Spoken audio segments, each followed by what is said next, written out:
Hey guys, and welcome back to another episode of Overwatch. My name is Kyle, and today we are talking about Hanzo. Now, if you're watching this and you play on PC, this may not be related to PC at all. I know the playstyle is slightly different on PC. Personally, I find it easier to play with Hanzo and Widow on PC, but everyone's got a different learning curve. Today we're talking about Hanzo on PlayStation, so if you're new here to learn the basics or slightly more advanced stuff, you can watch the videos or just listen to me. Basically, I'm going to show you how I play Hanzo, and a lot of people have been asking me to make this video for some time, and now I'm actually getting around to making it, so hopefully you guys enjoy this. So straight off the bat, before we go into any techniques to use or strategies into Hanzo, I'm going to start by addressing that a lot of people associate Hanzo as a throwing character, same with Widowmaker, and you'll often see people make accounts saying I'm going to throw, and they'll associate Hanzo as a throwing character. Often you'll find people going Hanzo, and you'll often see messages, abuse, or even in-game chat saying why you play Hanzo, you're crap. Regardless of your hours, I've got over 100 hours with Hanzo, and regardless of that, I still get messages saying that I'm crap, I'm useless, so on and so forth. But nonetheless, you can usually carry people with Hanzo like other heroes at the start of the game. You just got to give them a chance and not make your judgment so close to the start of the game before the game even starts. It is very common to see this when playing Hanzo or Widow. So the mechanics to Hanzo's Stormbow are simple: charge a shot and it'll fly faster through the air with less arc, which will deal more damage. So those are like more effective at long range, faster speed, which means the enemy aren't going to see them. The main drawback to the charge shot is that it makes Hanzo move very slow, 30% slower of course until you release the shot or cancel Hanzo's shot.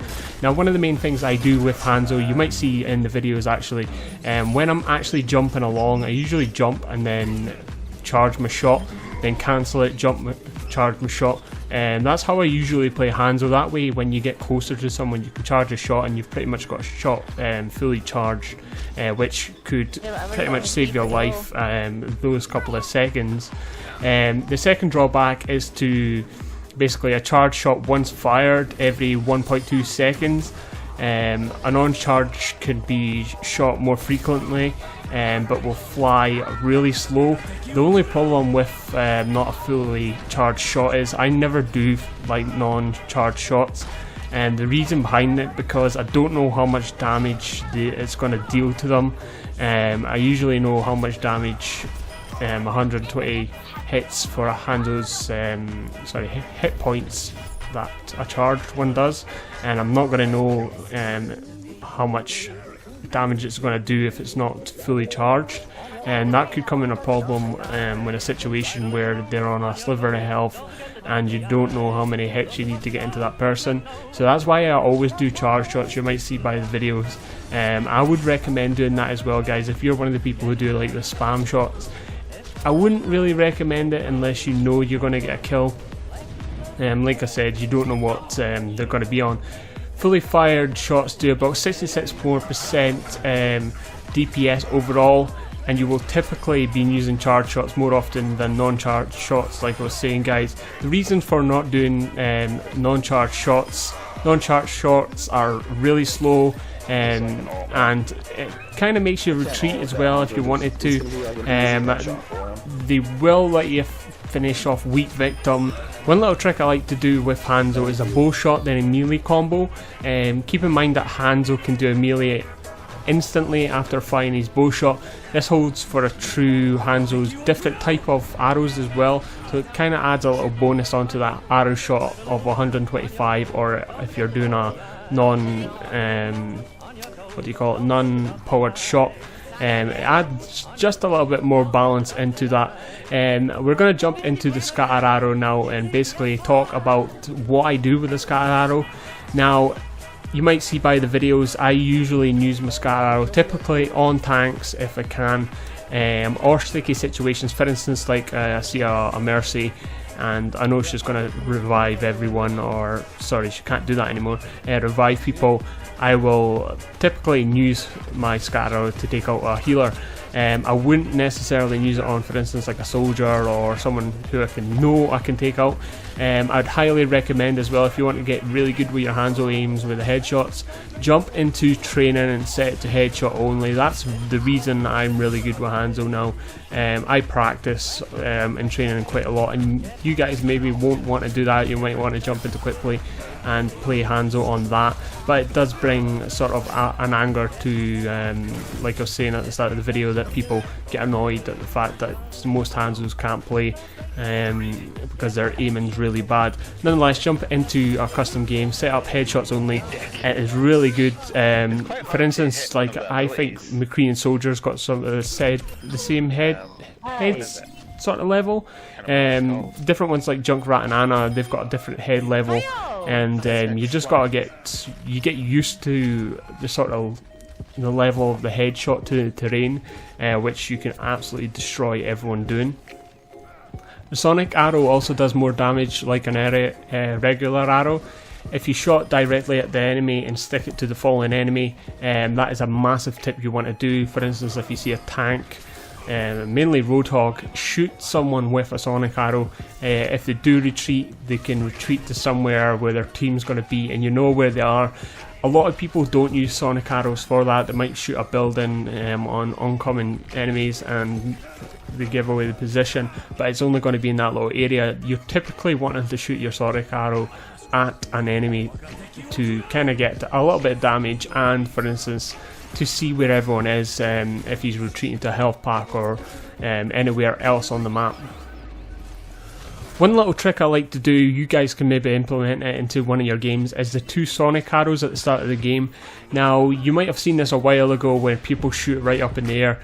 What you want to do is shoot a sonic arrow right up in front of the air before the start of the game, right outside their spawn, right? And then basically after 18 seconds, that's how long it takes to go up and come back down, it will hit outside their spawn and basically show you what they're playing as that round.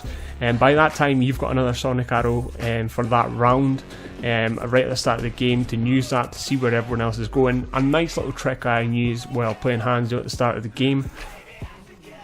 As for Hanzo's ultimate, for instance like use Dragonstrike, you want to use straightforward, you want to use it on Zarya's Graviton Surge, Reinhardt's Earth Shatter, Widowmaker's Inferus Sight, comes in really handy as well. And for instance, a lot of people don't like a Widow and Hanzo setup, but it does work a lot.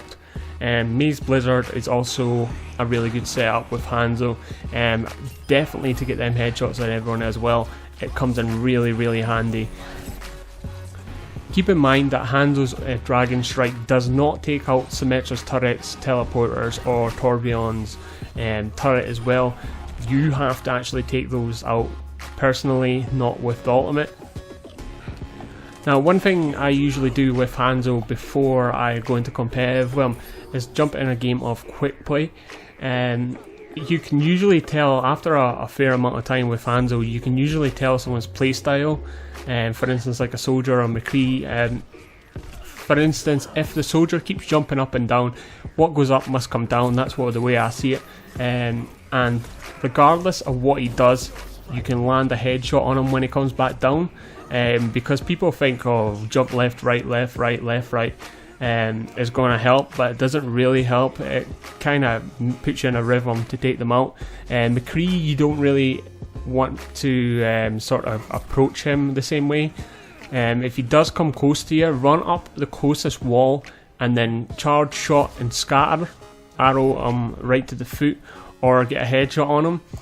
That is a very common way I take out McCree. He's very simple to take out. Nonetheless, guys, I'm going to leave a lot of description in the descriptions down below. Basically, I'm telling you a lot bit more tips about how I play Hanzo. You might have seen by the videos actually how I play them, but practice is mainly the main thing. Go into custom. Also, when you're using your powered shots, I usually do a little crouch after it. You might have seen some of the clips where a Widow nearly gets a headshot on there. It does save your life if you actually do these, but it is mainly all about practice. And if you're wanting to jump into quick play and do that, then feel free, guys, but I'd highly recommend going in a custom game. If you want to stay tuned for more, guys, hit that subscribe button, leave a like or a comment down below, and I'll see you guys in the next Overwatch video.